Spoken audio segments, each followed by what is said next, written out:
Hello, everyone. Hello, everyone tuning in to Women Tape Makers Montreal 2021. My name's Juliana Turnbull, and I'll be talking about how to build great relationships at work. And yes, you can still build great relationships even when working remotely. So my full name is Jo Juliana Turnbull. I also go by SEO Jo Blogs. I am a freelance marketing consultant here in Barcelona. I've been working in an area called SEO since around 2009. I've worked in Australia, London, and Barcelona. And I'm also an organizer of a meetup group called Search London. It's 10 years old. We celebrated in February of this year. So I have a lot of experience in building relationships, that's for sure. I've also been shortlisted for Digital Women's Entrepreneur of the Year 2021. I'm a chartered marketer, and I was also a global freelance finalist last year as well. And in April last year, I set up another event. It's called Turn Digi, and it's an online event that supports entrepreneurs. It promotes rising talent, and we have a diverse range of speakers. So today I'm going to take you through a few different elements which you can then implement immediately. First of all, we'll identify about the relationships. We'll go through the soft skills, how you can assess it yourself, building your relationships. I'll finish with some practical tips, and then there will be some takeaways. We will have time as well afterwards, so please ask any questions or just tweet at me at SEOJoBlogs. So the first thing I wanted to address really is about relationships. So what is a good relationship? I found this one on mindtools.com, and it sums up a lot of what I'm going to be talking to you all about today. A good work relationship requires trust, respect, self-awareness, inclusion, and open communication. Really important.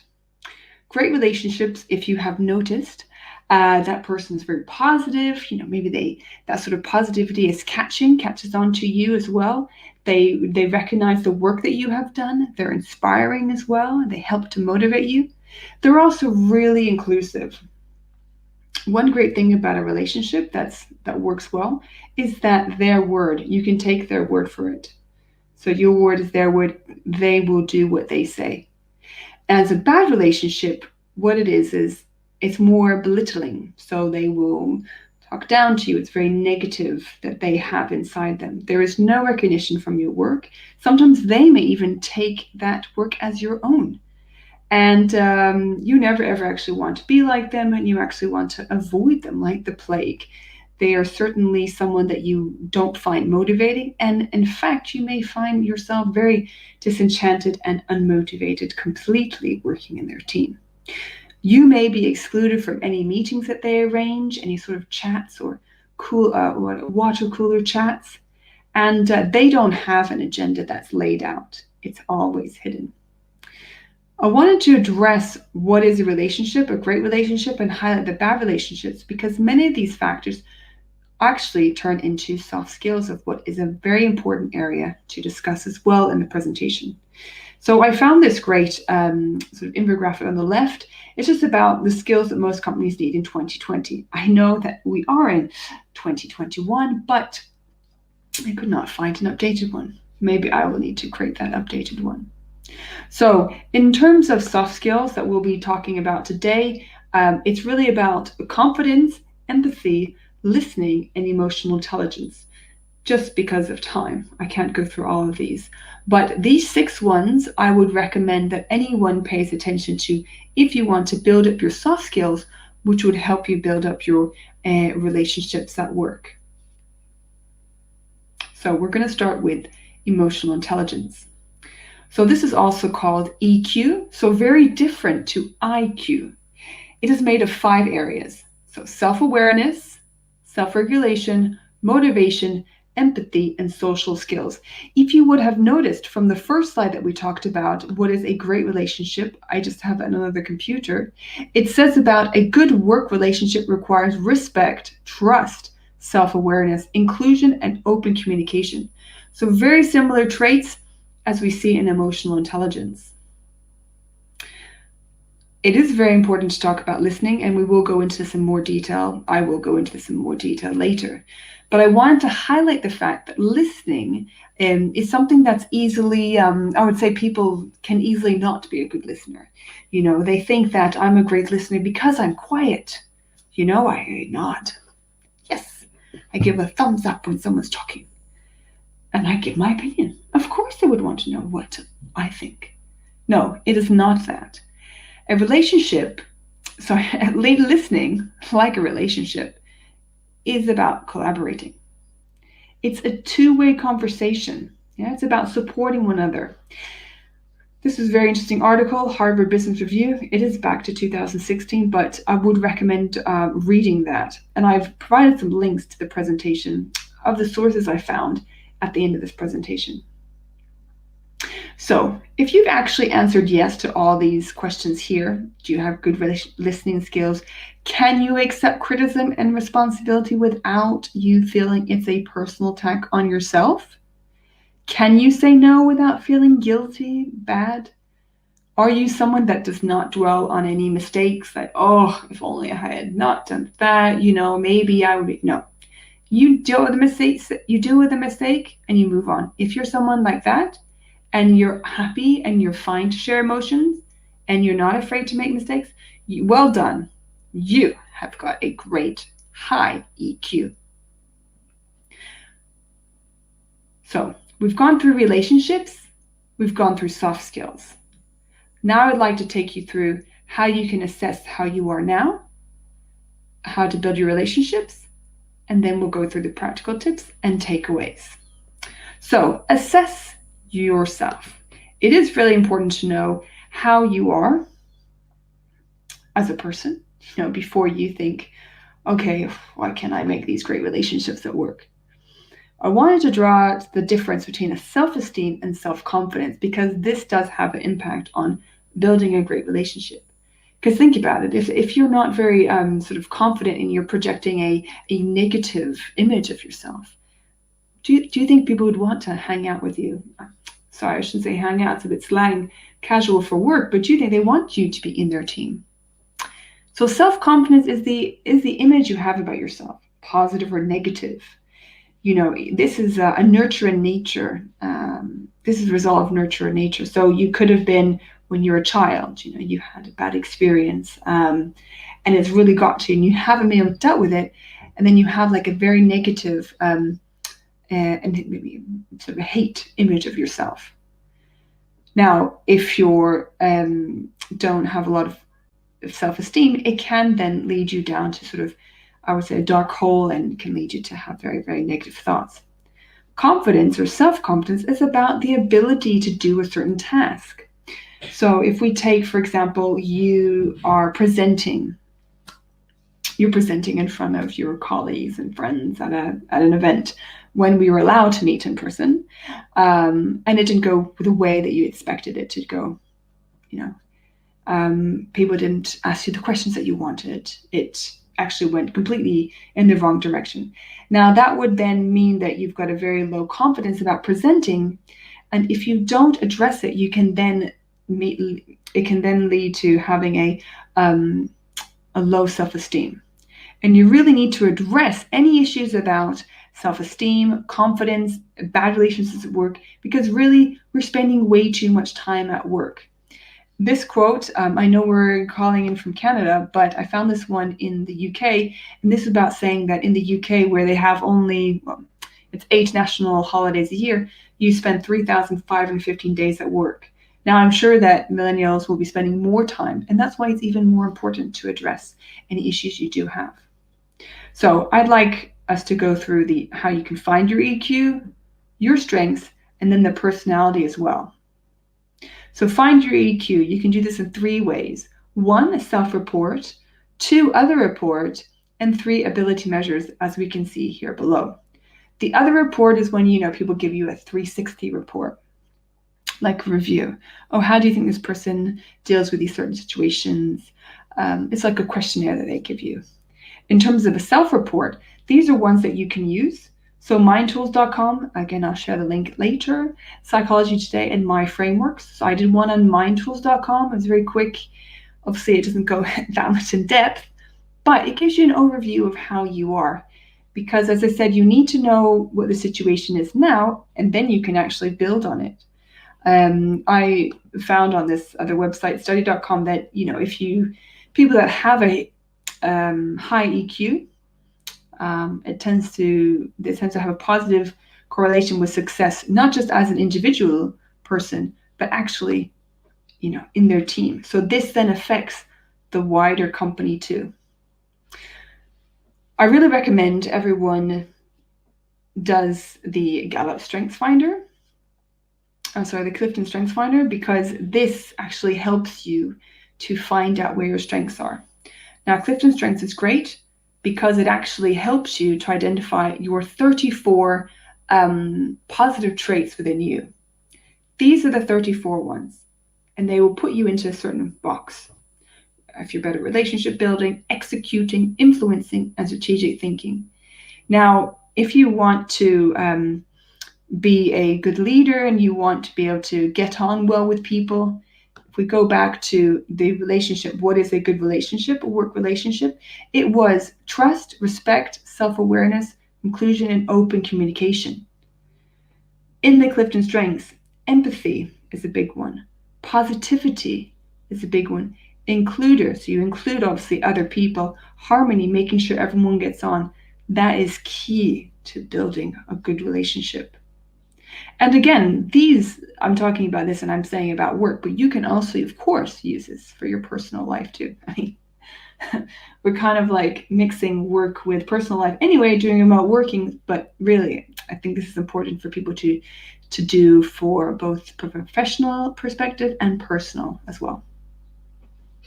So it's really important to know your strengths, because if you don't, then, how can you build on this? This is another one to do as well. It's a personality test. One's called 16 Personalities or 123test.com. These are free. I like the 123 test because it measures against what they call the ocean traits: openness, conscientiousness, how extroverted you are, how agreeable you are, and also neuroticism. That is a very good one. So, visit this for more information. So now I'd like to talk about how you can build these relationships. So again, we mentioned what the relationship is. I'm sure by the end everyone will know what it is. A great one requires trust, respect, self-awareness, inclusion, and open communication. What I didn't say in the beginning was that it actually takes a lot of time. If you think about relationships anyway, it's, just because you perhaps, so if you think about relationships, it's all about work. They should be both-sided. If you think about the relationship you have with your partner, it is very much, especially, let's say in the new stages, you are very much, there's a lot of give and take in that. It's very fair. When you have a relationship with your parents, it's very much like, your parents give a lot to the children. And as you grow up, it's more about you recognizing that, and you call them if you don't live close, maybe you invite them for dinner. It's not that your parents need to be inviting you to their house and doing everything for you. It's more of a two-way relationship. And the same with work too. It really needs to be a give and take. It can't just be all take, and it can't all be give. Because then either party is not happy with that. Obviously, we can't spend a lot of time out of work in person right now, but we can online. So have a chat with someone, set up aside, maybe have a Zoom call. I know a lot of companies that are working online and not being able to meet in person. So they do, catch-ups, daily catch-ups. They have maybe a weekly team quiz. But the main thing is communication. It's really key on this. And that's why I'm going to be talking about this in how you can build up your relationship. The three areas is confidence, listening, and empathy. And this all forms under communication as well.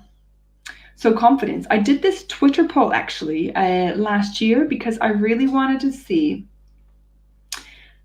if it was males that were less confident or females that were less confident, because I know many people have maybe heard of the imposter syndrome. I wanted to actually find out who is less confident than the others, if it is a gender or not. I did this online, so again, it's a little bit biased. But I did actually have more women replying, 424 against 234 for men, so nearly 200 more. And 53% of the women said that, yes, I doubt myself a lot, like once a day, and this holds me back. 53.5%, and the men, 49.6%. But what was interesting is that 6.8% of the women said that they doubted themselves more than once a day, but it was 9% of men that did. So I think it shows you that both men and women can feel like they lack confidence, and sometimes it does hold you back. But really, it shouldn't, because we can address any issues as to why one is lacking in confidence. I really suggest to get a mentor or a coach. I like the fact what Oprah said, a mentor is someone who allows you to see the hope inside yourself. I do think that's applicable for a coach as well, but coaches, they tend to work more on with sort of a short-term goal for a particular project. For example, presenting in front of your company, or helping you with a TED Talk. But there's a lot of different places where you can find a coach or a mentor, but it is a relationship. It needs to be two ways. That person's not going to solve all your problems. I'm part of a Women in Tech SEO group, which is great. And that's how I found about Women Tech Makers Montreal. I was a mentor at Women in Tech when it was launched last year. You can also find mentors or coaches through networking groups or individual other virtual events, or even on LinkedIn itself.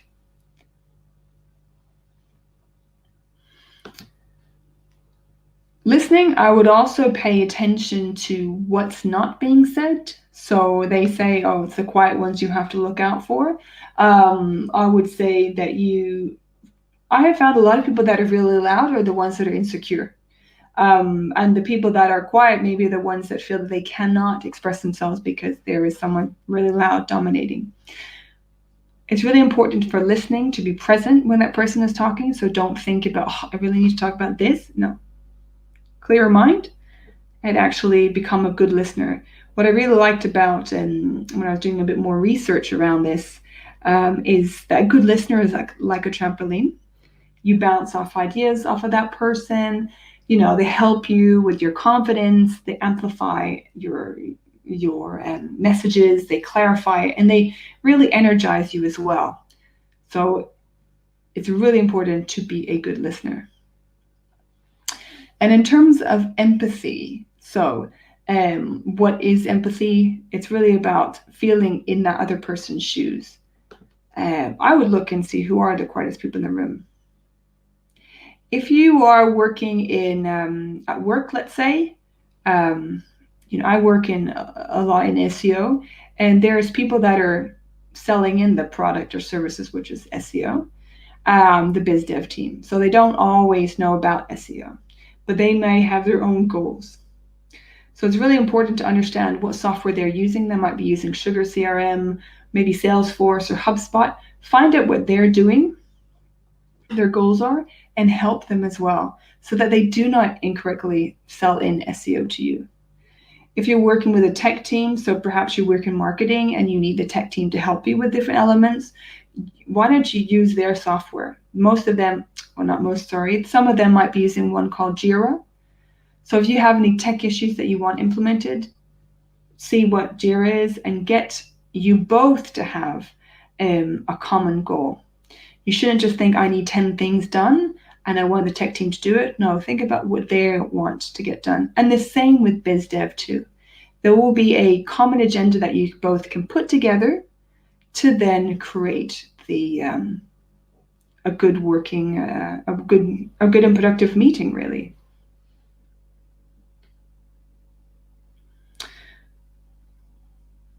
So now I want to talk to you about some of the practical tips that you can do.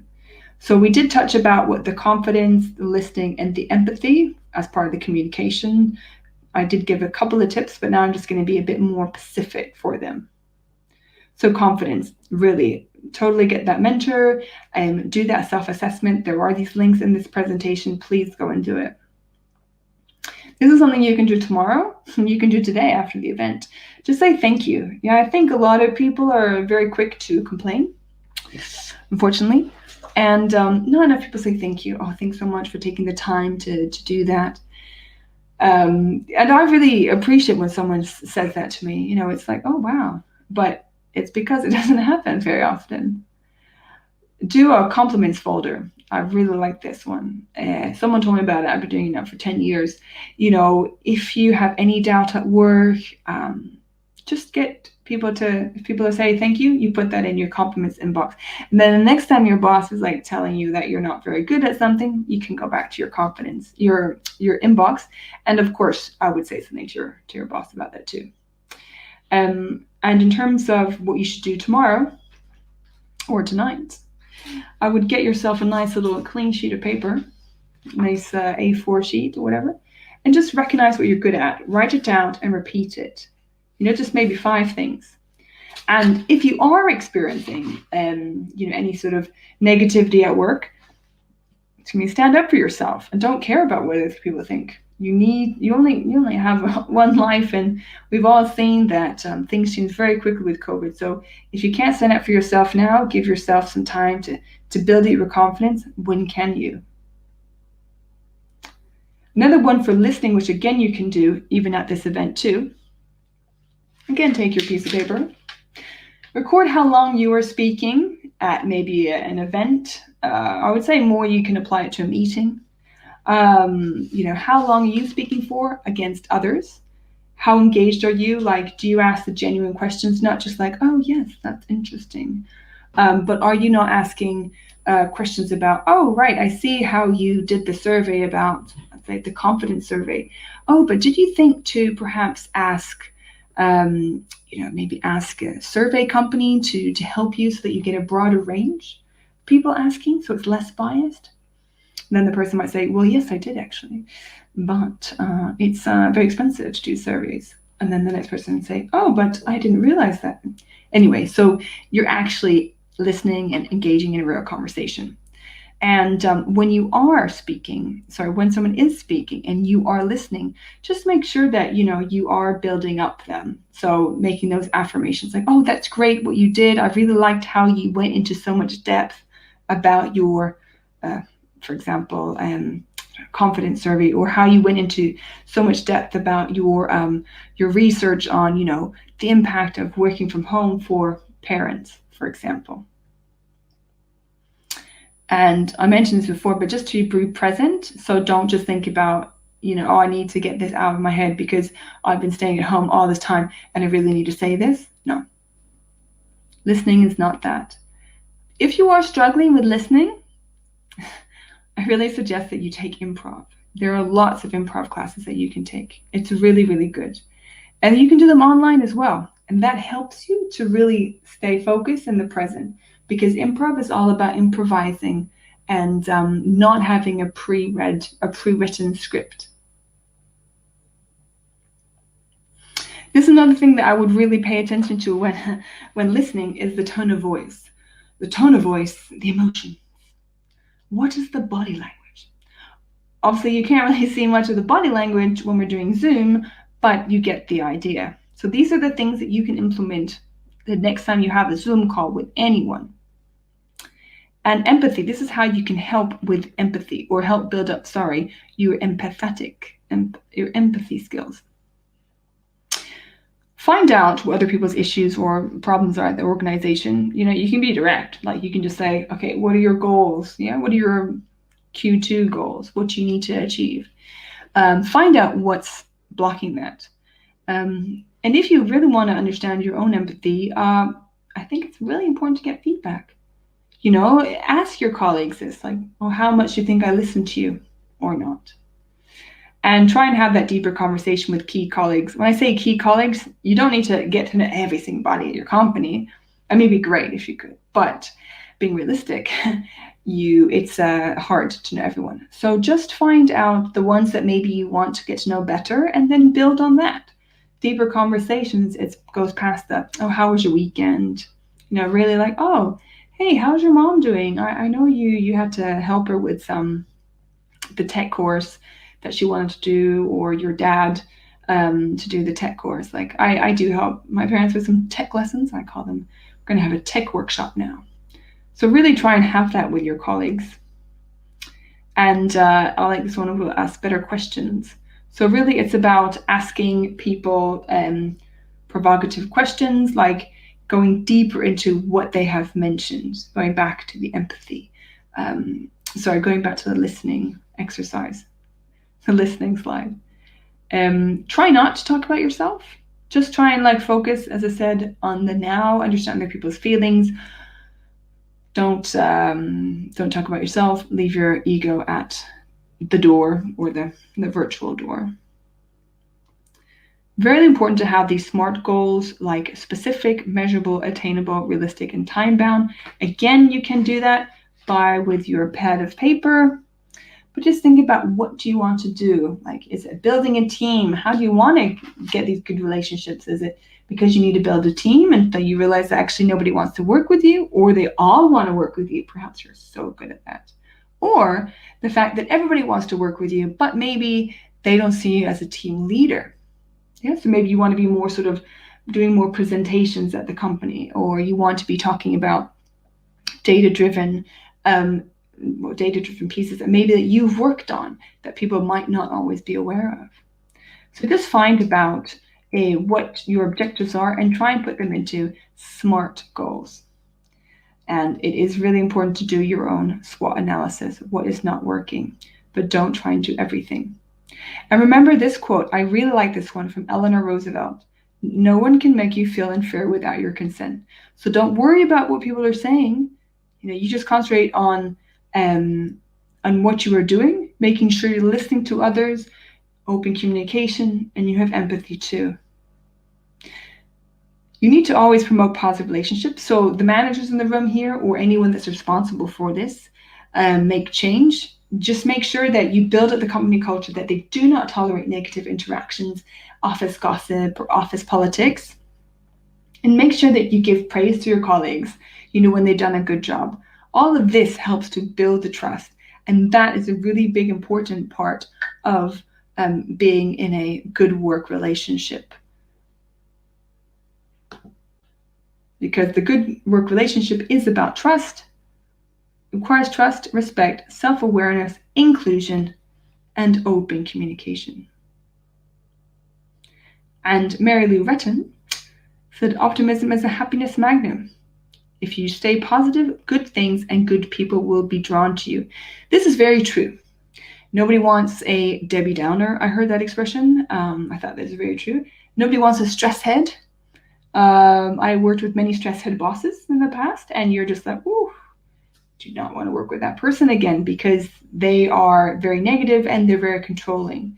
So you really want to work with people that inspire you, that motivate you. And so this quote is very, very true. So be kind to yourself and others. Concentrate on what you can and cannot do. So concentrate on what you can do, not on what you cannot. Focus on those solutions. Speak slowly and calmly. I appreciate I was probably rushing a little bit, but invest in yourself now, because if you don't now, when can you? I would just make sure that you start from the beginning. Just assess where you are. How are these relationships? Any soft skills that you're lacking? Is it affecting your confidence or not? Look at the strengths and personality test and get yourself a mentor or a coach. But remember, it's a relationship with this coach or mentor. They're not going to solve everything for you, which means you have to have your SMART goals as well. So it's important to stick to anything that you decide so that you can actually move forward and develop these great skills and have good relationships at work, even when working remotely. These are a lot of references that I used. This will be available on the slides, so I will share this. This is going to be available, on the website. So you can find out, as I said, there is one from Harvard Business, theguardian.com, Gallup. So thank you very much, everyone. I'm SEO Jo Blogs. You can contact me on Twitter there. I'm also on LinkedIn, J Turnbull, and I'm Juliana Turnbull. Thank you very much, and I look forward to hearing your questions.